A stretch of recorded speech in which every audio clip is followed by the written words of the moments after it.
Good afternoon, Rolleston Primary School. Mr. Durkin here, hoping you had a really great week. Wow, so last week I asked all your teachers to give me an email about some of the great work that you've actually been doing and select a shining star. They sent me examples and copies of your work as well as some really lovely messages, and I wanted to share them with you as part of our celebration YouTube video. Okay, I must say the quality of work's really good. I think you've all really engaged with being back, but in particular how you've worked well with Seesaw. I'm really pleased to see some of your parents joining that as well, so they can see some of your work and upload some of your work.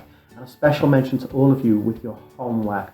Wow, your homework this week was the best we have ever had. We've never had so much homework returned all at once. You did amazing work. Thank you very much. So what I'm going to do now is share with you all the messages that I received over the past week and just give you a really big thank you. Well done.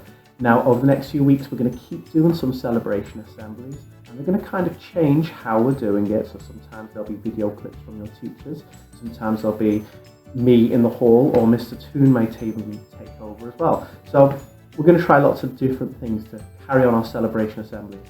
So have a lovely weekend, have a great Friday, and well done, keep up the great work. Well done, guys.